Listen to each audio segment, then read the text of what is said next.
Une vague de panique saisit le pays. Les punaises de lit prolifèrent dans tous les lieux du quotidien. Les hôpitaux, écoles, foyers de travailleurs, maisons de retraite, les prisons, les trains ou même les salles de cinéma. Elles font vivre un calvaire aux millions de nos concitoyens infestés. Elles leur font perdre le sommeil, provoquent de la paranoïa et les isolent socialement. Les punaises de lit sont un problème national de santé publique, mais vous n'avez rien fait. En 2017, il y avait 200 000 lieux infestés. J'ai alerté, vous m'avez ri au nez, vous n'avez rien fait. En 2019, il y avait 540 000 sites infestés. Nous avons manifesté, pétitionné, désinsectisé des logements, déposé une résolution pour exiger un plan d'urgence. Vous m'avez ri au nez, vous n'avez rien fait. En 2020, il y avait 950 000 sites infestés. Nous avons interpellé le gouvernement sur l'urgence à agir. Vous m'avez ri au nez, vous n'avez rien fait. Rien ou presque. Un numéro vert et une plateforme fantôme qui a depuis disparu. En 2022, il y avait 1,1 million de sites infestés. Vous avez agi et menti avec un plan interministériel sans aucune mesure contraignante et un observatoire annoncé qui n'a jamais vu le jour. Madame la Première ministre, 6 ans après, c'est votre inaction qui est largement responsable de cette situation explosive. Plus vous attendez, plus cette situation devient incontrôlable. Quand allez-vous enfin interdire les produits chimiques inefficaces quand 90% des punaises ont développé des résistances? Quand allez-vous enfin cesser de livrer les citoyens à eux-mêmes et à la voracité des entreprises privées? Nous exigeons un service public de la désinsectisation gratuit, efficace, garant de la santé et de l'environnement. Madame la Première ministre, ces petits insectes répandent le désespoir dans notre pays.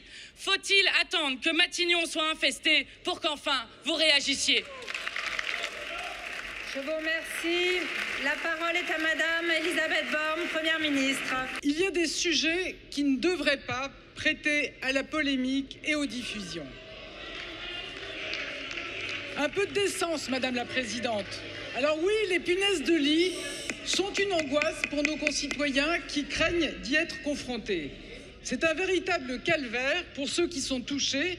L'infestation d'un logement peut devenir un enfer pour celles et ceux qui y habitent et les solutions pour s'en débarrasser peuvent être coûteuses.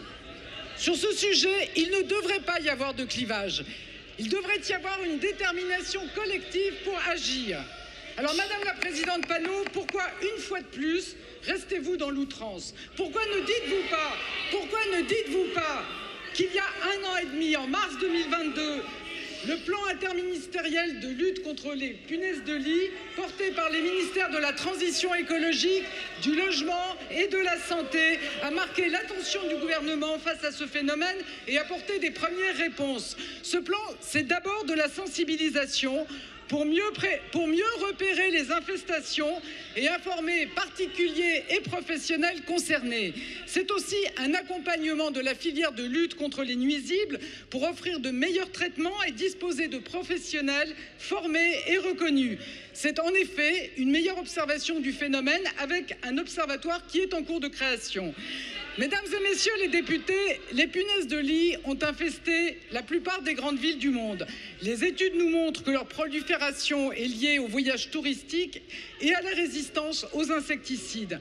Pour autant, nous sommes déterminés à continuer à agir et à amplifier notre action et une réunion avec l'ensemble des ministères concernés se tiendra dans les prochains jours. Et la majorité présidentielle a engagé un travail pour trouver des réponses de long terme sur la détection, l'infestation et l'accompagnement des personnes touchées. Une réflexion qui devrait pouvoir rassembler largement dans cet hémicycle. Alors travaillons ensemble, trouvons des solutions ensemble. Je vous remercie.